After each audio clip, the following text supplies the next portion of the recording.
start recording. All right. So once again, welcome to the Birth Through Five Literacy Grant Kickoff meeting. And Brandon, maybe we should reintroduce ourselves really quickly, just so that those who watch the recording who can't attend, um, we can get that part in there. So my name's Emma Maurerman. I am the program manager for this year of the Birth Through Five Literacy Grant, and I use she, her pronouns. Yeah, hi y'all. My name is Brandon Harvey. I'm with Delk. I am the grant manager for the Birth Through Five Literacy Grant, and I use they and he pronouns. All right. Thank you, Brandon. Okay. So the next slide brings us to the goals for this. Oh, and I did not change the title of that. I'm sorry. I put Early Childhood Equity Fund meeting. You all applied through part of Equity Fund. So it's an interesting kind of where we're aligned with the Early Childhood Equity Fund, but this is a separate grant for the year. So looking down below, so goals for this meeting are to know what reports are required, when, where, and how to submit them, to ensure clarity in program requirements, including spending categories. And we'll record this meeting for a resource for onboarding staff and for any staff that you have that can't attend today. So I'm not going to read through this whole overview. This came from the application for this grant opportunity, but it gives an overview of the goal of the Birth Through Five literacy grants and kind of an outline of where it originated from. It came from House Bill 3198. And I will just read the goals that are down below. So the goals are increasing early literacy for children from birth through five, reducing early literacy disparities for historically underserved student groups, increasing support to parents and guardians to enable them to be full partners in the development of their children's literacy skills and knowledge development, and increasing access to early literacy support that is research aligned, culturally responsive, student-centered, and family-centered. So we are all here together for those shared goals with these literacy funds. Go to the next. So that brings us to program and reporting overview. And so in this section, we'll talk about reporting requirements, budget guidance, including allowable and unallowable expenditures, and then at the end, points of contact. Okay, so reporting requirements. So as you have likely seen in your grant agreements, we have outlined the different reporting requirements for this grant. And I believe I have that on another slide, a screenshot from the grant agreement of this section. So the first piece is the BTFLP. So it's Birth Through Five Literacy Plan, Project Plan. And I do have a slide about that as well. So I'm just going to read these off and then I will go into detail about them on the further slides. So there's monthly expenditure report submissions, monthly claims and agency grant management system, monthly check-in meetings. We're going to have bi-monthly webinars, and then there's a monthly performance report that we'll be doing as well. So those are the main kind of deliverables or reporting requirements for this grant, and we will go into detail in this presentation. So of all, we want to make sure that we have individual time to connect with each of our grantees for Birth Through Five. Some of you are new grantees. This might be your first grant with Delk, or you're just not a current existing Early Childhood Equity Fund grantee. But we would like to meet with all of you, regardless of which type of grantee you are, And so we would love to have 30-minute virtual meetings with you once a month. We typically schedule those over Zoom, and it's an opportunity to share highlights, questions, feedback. It's really your time to ask questions. And if we have questions or information we need to get from you, that would also be a great opportunity for that. So we will be reaching out to schedule those meetings with you. And you don't have to have like every person from your agency attend. If you have one representative that is able to attend, that's great. Or you can have anyone connected to the work. And down below here, I'm adding that so we basically have the contact information that was provided on your application for the birth through five opportunity. And so we might not have all of the contacts that you would like included when we send out communications on our end. So we'll be sending out a form where you can include the main contacts so that we are sure to include everyone that you want to be receiving all of the important information about this grant. All right. We're also going to be having bi-monthly webinars. So these are going to take place on the fourth Wednesday, beginning in November. That will be our next webinar. And they will be from 11 to 12:15. And just like this meeting, we always record webinars so that if you miss it, you're able to watch it later and you really didn't miss any of the pertinent information, and there's other opportunities to ask questions if you weren't there and able to ask questions at the end. We always try to leave about 15 minutes at the end of meetings for questions, but occasionally we run over and we don't have as much time as we planned for. So at those webinars, we'll provide program and grant updates and allow for questions and conversation as time allows. And then here for reporting requirements, I took this straight from the grant agreements, just so that in case you're not familiar or haven't looked in detail, because I know some of you might deal more indirectly with the actual grant agreement, here is a little snapshot from the grant agreement of the reporting requirements and the due dates for those requirements. So I went over, I believe, up above um, a couple slides ago, the different reporting requirements that we have. I wanted to highlight that for monthly reports, we had put demographic reports in case we decided to collect that information, but we decided that we're just going to collect a monthly performance report using the metrics that I will outline for you in a moment. So do not worry about the demographic information. Um, we we know that you are each doing very unique activities, and many of them don't include direct service to children. If you're a new grantee, I'm going to lower my blinds a little bit. Um, if you're a new grantee, you might be doing professional development or community engagement, and those are trickier scenarios to collect demographic information. So we are adapting that to um, fit what's outlined and the parameters of this grant. So the project plan, I believe should be, yep, the next slide. So the project plan, I've gotten a couple emails, or we have gotten a couple emails wondering about that.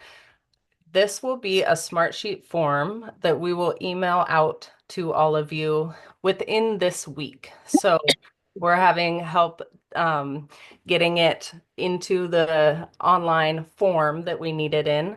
And it is going to be short and sweet. So it's not a super detailed, really comprehensive plan. I know that there's the timeline of it in within 30 days. And we don't have it at this moment. It will be out this week. However, I think that due to the nature of the short and sweet nature of the plan, it should be easily completed within that time frame. But if you do have a difficult time with completing it before 30 days after your grant execution date, just let us know and we'll talk with you about it. So basically in the project plan, we're just going to be asking per quarter. So we're breaking our cycle down into 3 quarters. So we didn't execute these grants or send out the grant agreements in July, it's beginning October 1st.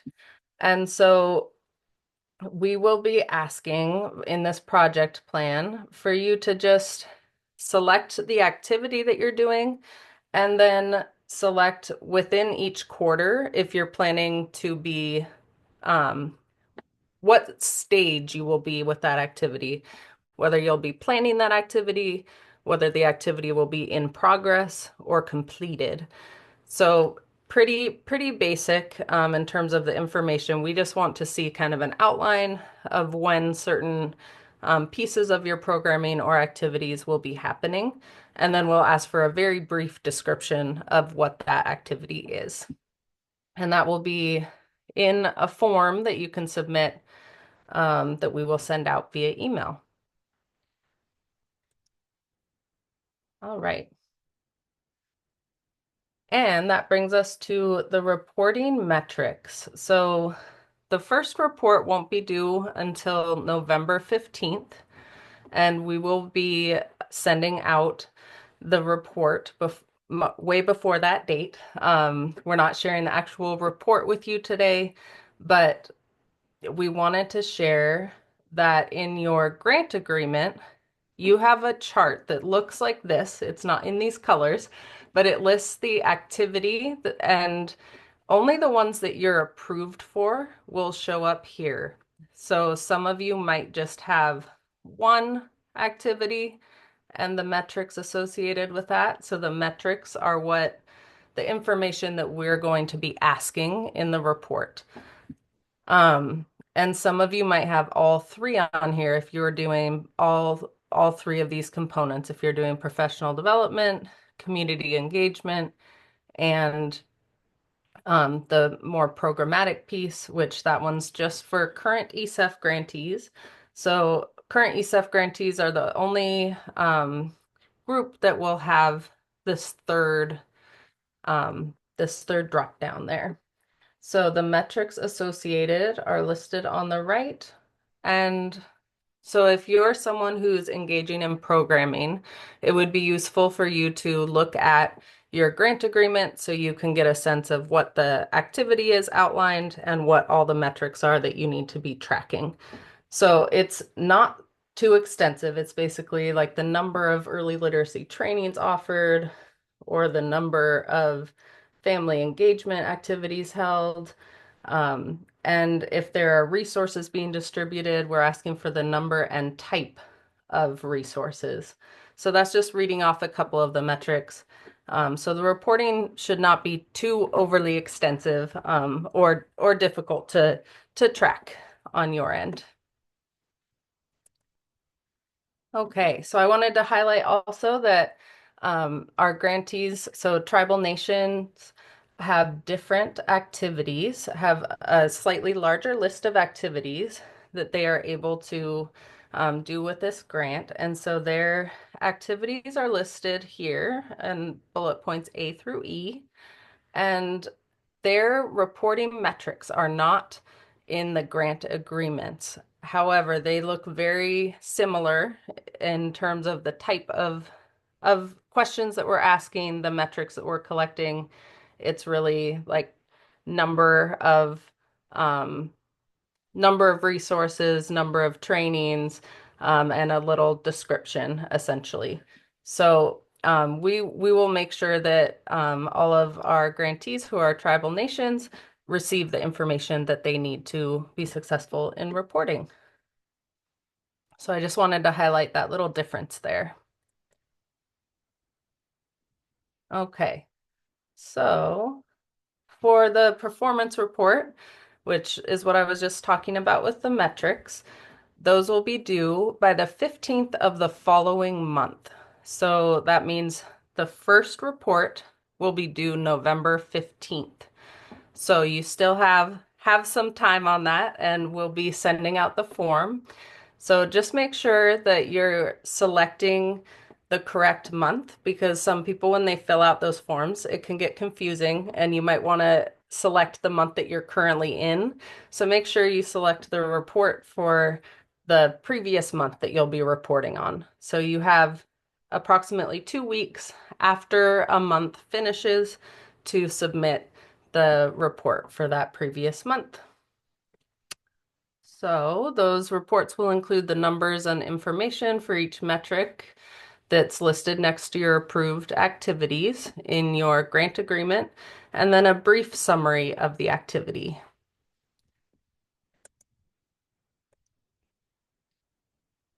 All right, that brings us to budget guidance. So I'll pass it over to Brandon. Yeah, thank you, Emma. Sorry, let me get to my notes. Wonderful. So, budget, big part of your grant. And so I just wanted to dive in and discuss some resources and guidance around the budget for next. And next slide for me, Emma.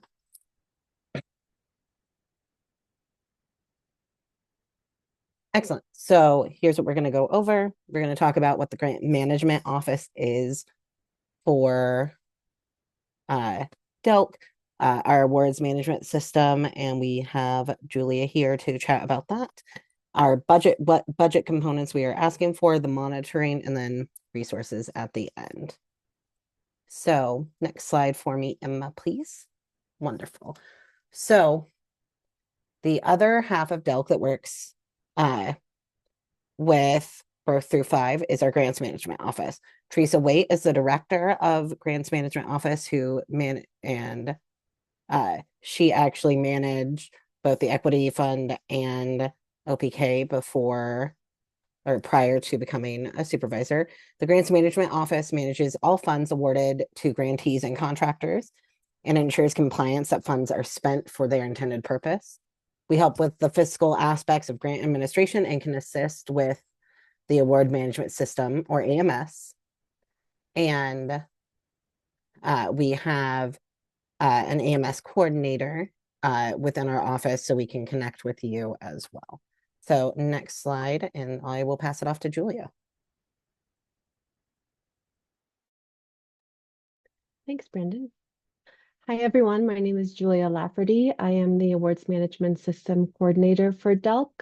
So feel free to reach out to me with any AMS questions at any time. If you are a new business in Oregon, please submit a completed W-9 form to our DELC accounting email address, and we'll include the job aid for how to do that when we send out the resources in an email later on. And then if you're already existing as a business in Oregon, or if you are an existing DELC grantee, then feel free to look out for a welcome email from AMS support with login instructions into the awards management system. Next slide. Thanks. We have created numerous resources for grantees, and they are all available on the AMS dashboard. It is built off of a smart sheet, so it's easily accessible to all our grantees. It's linked right there in light blue. And we do request that grantees follow this grantee user roles in AMS Smartsheet to submit a request to add your staff with their appropriate roles in AMS. Specifically, we want to know who is the authorized individual. That will be the program administrator role, and who will be submitting claims on your organization's behalf.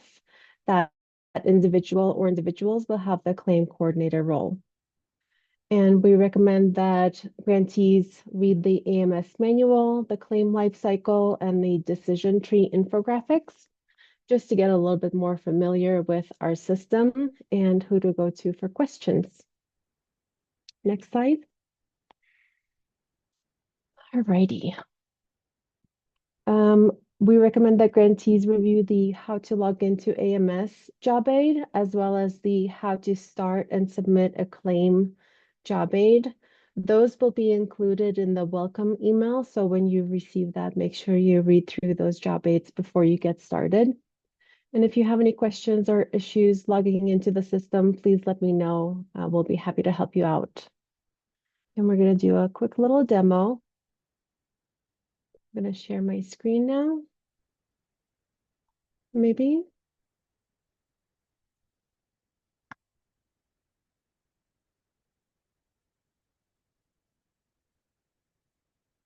And I had to send in a request to share. Yeah, I just approved it. You should be good. Thanks. Should I Oh, I should stop sharing probably. it's okay. I think I can take over. Okay. All right. Can you see my screen or no? Not yet. Emma, you might need to Yeah, stop I'll sharing. stop Yeah. sharing. Okay. Share. There you are. Okay, I'm sharing. Yay. Okay. So this is the awards management system after you get logged in as a grantee user. On the left-hand side, you'll see the My Tasks panel with your claim documents that you may have started as an existing organization, or you'll see your subgrant award document right in here. You can click on the hyperlink name in blue to open it and review it. And then over here on the right side is the announcements panel, as well as the My Opportunities panel down below. These two latter panels are not quite being used just yet in phase one of AMS. On the in the upper right-hand corner, you'll see your name. It's called a name link in the system, and you can click on it, see your profile with your basic information, edit that as needed. You'll see the messages section. You can send messages about claims or subgrant awards to your grant manager with any questions. And then you can edit your dashboard. And then in the upper left-hand corner, we have the home button. We have the searches capability to search for any subgrant awards you might have or any claims you may have submitted. And then we also have the reports function with two reports that are available to grantees, the subgrant award summary report and the claim request detailed report. And then to initiate a claim, you would just have to open the subgrant award document, navigate over to that, and then you are brought to what's called a document landing page where you can review your closeout and expenditure information. And then this column on the left side is called the navigation menu. You will scroll all the way down and click on Initiate Related Claim or Initiate Related Document to initiate a claim. And then once you initiate the claim, you'll be brought to the Claim Documents landing page, and you'll have to navigate to the Claim Request tab and complete all of the relevant sections, which are the period covered start date and end date, and the claim amount total for the claim that you're submitting. And all the way at the bottom of the page, you will check this box for the vendor acknowledgement.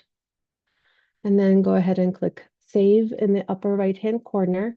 We do have a job aid for this and a video tutorial as well. So if you're not quite following the instructions or maybe have questions down the road, feel free to review those resources. And then back under the claim information section on the left side, you can click on Supporting Documentation tab. And this is where you will be uploading any documents for Brandon's review, such as invoices, expenditure reports, things like that. So you'll just want to hit Browse, find the document, attach it, add a name in the title section, and then click Save. And back in the navigation menu, you'll scroll down, and under Status Options, you'll hit Submit Claim. And that way you'll know that it's submitted for Brandon's review. And the document status here will change to Claim Review in Progress, and that's how you'll know that it's with Brandon now. All right. And Emma, let's go back to the slides, please.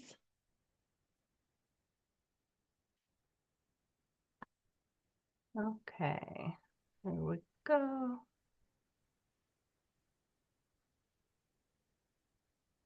Okay, and let's do I the go to the next next slide. one. Okay. Yeah, thanks.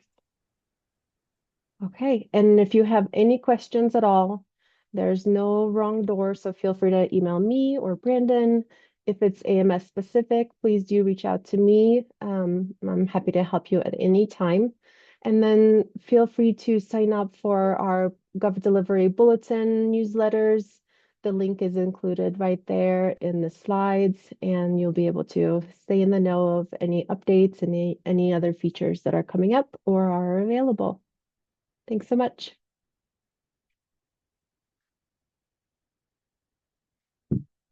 Yeah, thank you, Julia. You can hop to the next slide for me, Emma. Yeah, so this list encompasses the major budget components, which directors and fiscal staff will encounter within managing this grant. We'll walk through these in more detail on the following slides. Great. So this graphic shows the life cycle of the budget. The beginning of the year starts with the grantees creating and submitting a budget. And throughout the fiscal year, expenditure reports and claims will be submitted together. Ideally, at least monthly, especially just because this is a shorter grant. You can submit more often or less frequently, depending on your organization's needs. At the end of the fiscal year is the budget reconciliation. At this time during the year, fiscal monitoring can occur, as well as budget revisions or other requests for prior approval, which this graphic does not show is what happens when there is an amendment to existing grants, but most likely with this grant cycle will not occur. Next slide for me. So this is, okay. The start of the year is a busy time because there's a bunch of reports that are due. This visual is to show the various components that must happen before claiming any funds. So I know a lot of folks have reached out asking how we kind of start that process. So sorry, I apologize. Our procurement office will send the grant agreement in which you will sign and send back along with a current certificate of insurance. Our procurement director will execute the grant and return the signed copies to those parties.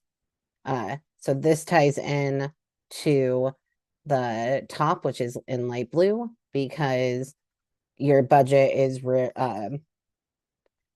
the deliverables in your grant agreement. Your budget is due 30 days after grant execution. So this is when that timer that's when the timer starts.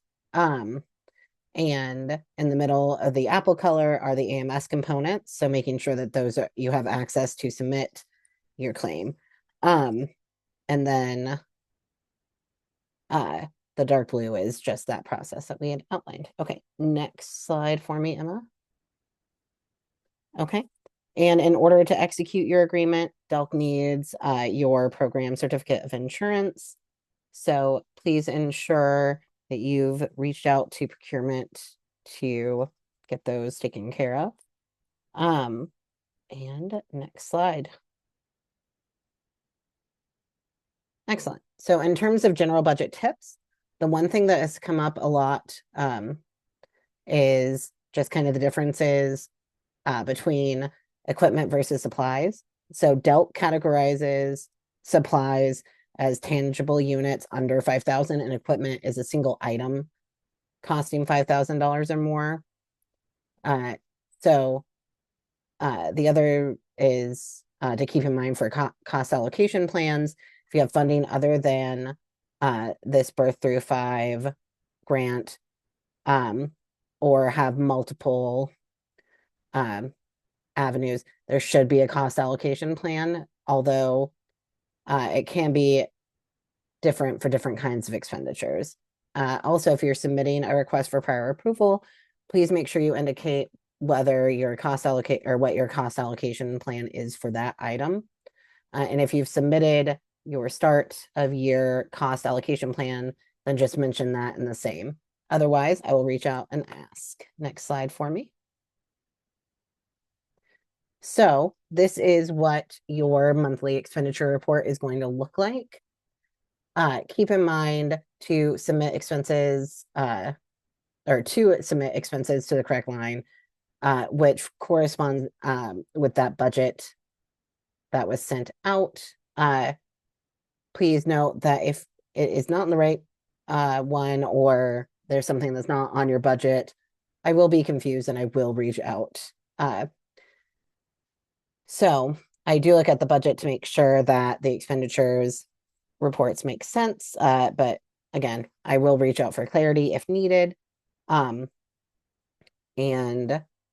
I will review the expenditure with each claim. So just so that way you have that. Next slide for me, Emma.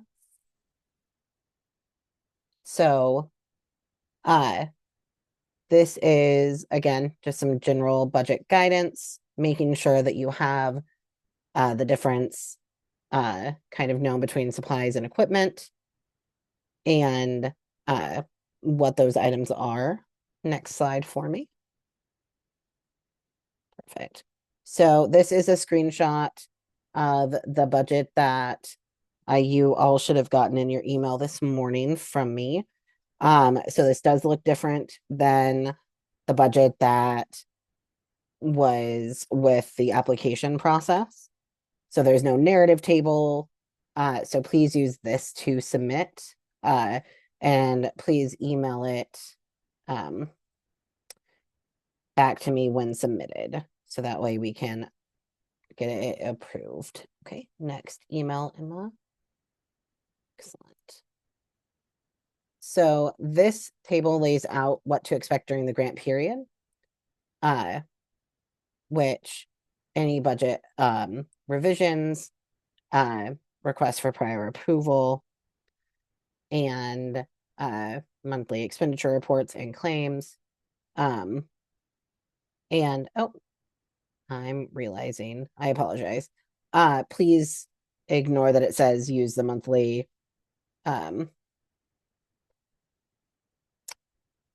monthly or the portal for ESEF for that. Because one thing sorry, Emma, can you jump back to slide 29? I apologize. Oh, sorry, 28 maybe? Yes. Okay. This will be attached as a document as Julia was showing you in AMS. So you won't be submitting this via Smartsheet. This will be attached to your claims. And it will be personalized for each of you, as well as show the balance of your grant over in the lower right-hand corner. Okay, go ahead and scroll back down. I apologize. And okay, go ahead and go down. Excellent. So once the link is up for submissions, Emma will be emailing that out. It will look similar to this. So your program plan that Emma will be sending out will get submitted. The monthly expenditure reports will not be through here though. So I do apologize. And then any extension requests. So I know in the email I mentioned that if you need more than 30 days to please reach out, with the caveat that claims can't be approved until that is in. But any kind of, if your monthly reporting is going to be late, please use the reporting extension request for that. And this is also where requests for prior approval will occur if you have an item that's over 5,000. Okay, next slide.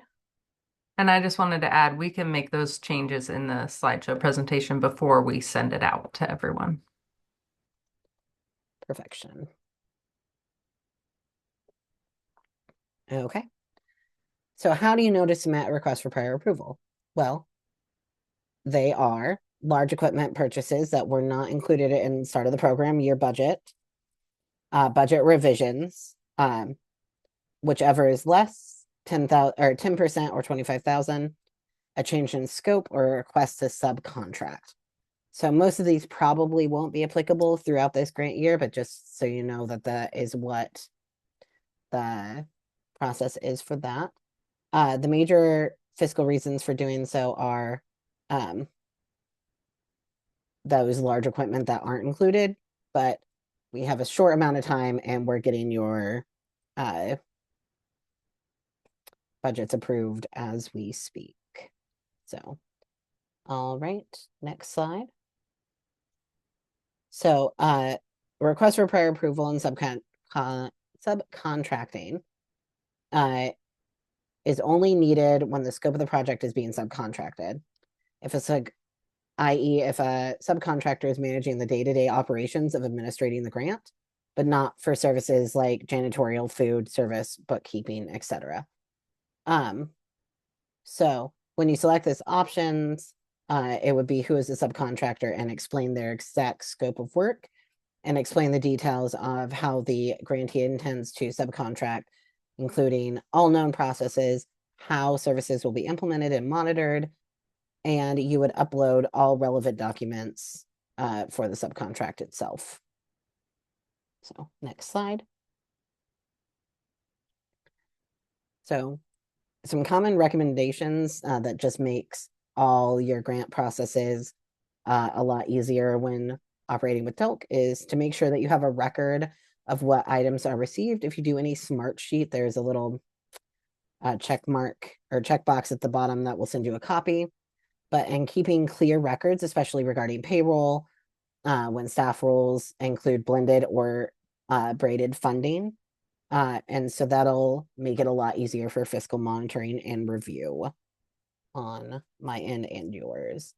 Okay, next slide. So monitoring, why we monitor. This was touched on earlier with the budget lifecycle graphic, but this just goes into more of what fiscal monitoring is and why we monitor. The purpose is to ensure that funds are spent wisely and in compliance with your grant agreement, and monitoring focuses on the main ideas in blue. And next slide for me. Perfect. Fiscal monitoring involves a thorough review of expenditures, backup documentation, and policies, so that way DELT can ensure that funds were spent as intended. These are some examples of backup documentation that may be asked for. So payroll records, purchase receipts, travel records, subgrants or subgrant agreements, as well as cost allocation plans, especially if you have different funding streams. Okay, next slide for me. So, items to watch. Please let us know when fiscal folks and your organization change, so that way we have the most up-to-date contact information for that. And we would like to be here to support them and happy to set up additional time if you have new folks that are coming in, so that way we can help orient them to DELT's process.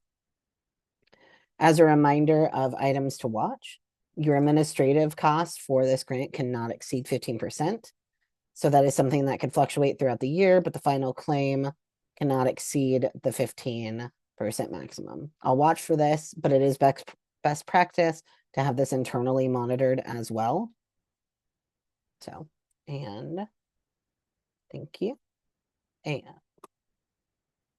so this, now we're going to move on to allowable and unallowable expenditures. Go ahead and go to the next. So this is an overview of all the allowable and unallowable expenditures. This is not encompassing and are subject to change based on DELC policy changes. If you have a question about whether or not something is allowable, we can discuss it. And again, a lot of these are going to be dependent on what is an outlined approved activity in your grant agreement. So next slide for me. And this is extremely helpful if you're wondering if something is allowable or not. Please go through this question. How will an expense support the program? Is it reasonable? Is it necessary? Does it seem prudent? And does it align with the current policies at your organization? Is this a duplication of services? And so what I mean by this is, well, if an entity currently offers a service with other funds that they cannot use these new funds to provide the exact same service without enhancing the current level. Example would be an entity offers parent education on a subject to the community and they want to access these new funds to pay for that program too. That would be duplicating an existing service. However, if the parent education was not previously provided in Spanish and now the entity can use the new funds to provide it in Spanish, you have enhanced the program and could use the new grant funds. So if you're combining roles and funding, remember that the job duties must align to the job description and funding source, as well as your cost allocation for that role. Do not stockpile materials or pay for goods that won't be delivered or utilized by June 30th of next year, 2025. Prior approval is required for certain things, and just keep that in mind. Next slide for me, Emma. So, where can you find resources? Well, the majority of resources will be on the ESEF portal. We will send you out a link, and it will be outlined in the Birth Through 5 Literacy Grant section on that portal, including any templates or instructions and other links. Fiscal answers can likely be found in your grant agreement, or go ahead and contact me, the grant manager. And programmatic questions can be sent directly to Emma. Next question, or next slide, not question. Our office hours for Birth Through 5 will be the first Wednesday of every month from 3 to 4:30 p.m. These, you can just pop in and say hi. We will send you the link, but it will also be in that Birth Through 5 portion on the ESEF grantee portal.